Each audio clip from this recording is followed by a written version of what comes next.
dot product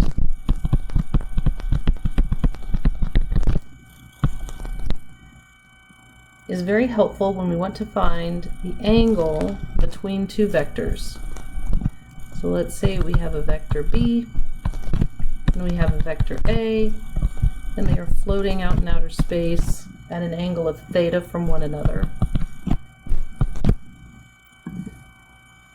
Dot product A dot B is equal to the magnitude of A times the magnitude of B times the cosine of theta between the two vectors.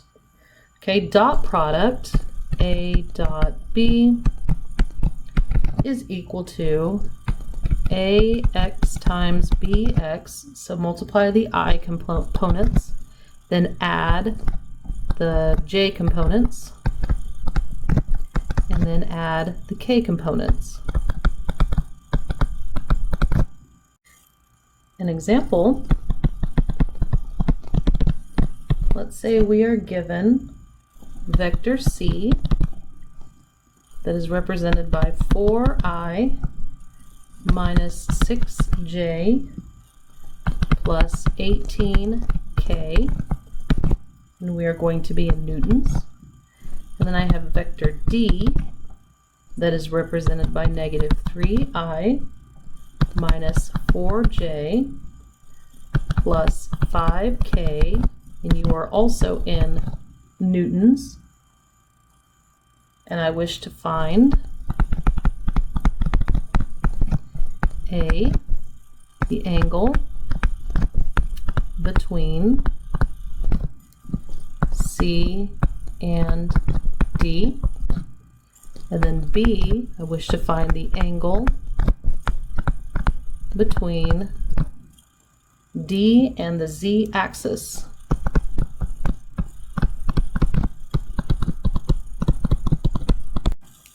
Solution.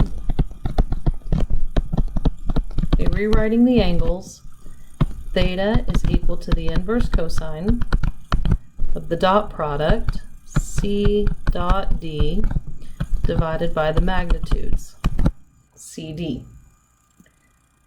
So my dot product C dot D is going to equal the I components, 4 times negative 3, plus the J components, negative 6 times negative 4, don't you forget those signs, plus the K components, 18 times 5, and that gives us 102 newtons squared, right? Because if we're taking each component, they're both a newton, so we multiply them, we get newtons squared. The magnitude of C is going to equal the square root of 4 squared plus 6 squared plus 18 squared. I can forget the signs here because they're going to square out, and that is 19.39 newtons.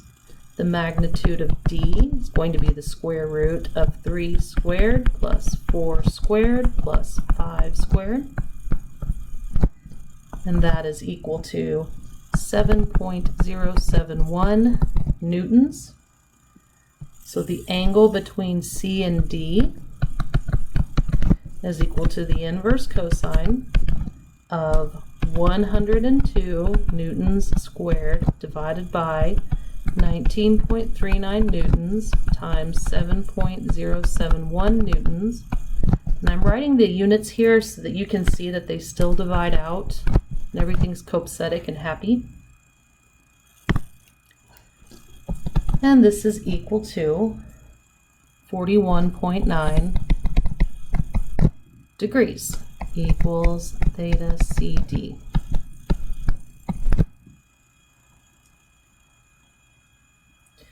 Okay, what's going to change with the z-axis? Z-axis. All right, so z-axis, unit vector z is equal to k, isn't it? So that means d dot z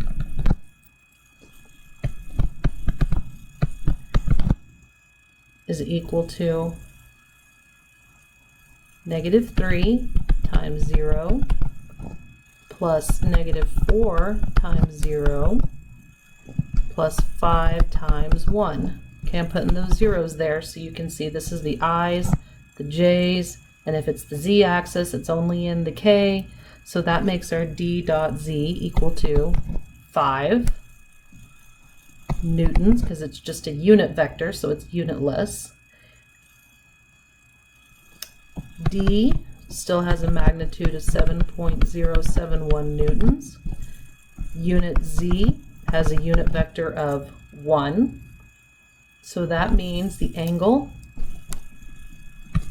theta dz is equal to the inverse cosine of 5 newtons divided by 7.071 newtons times 1, unitless. So again, all of our units work out and they're lovely.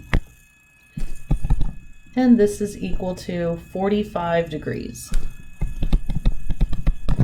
equals theta dz.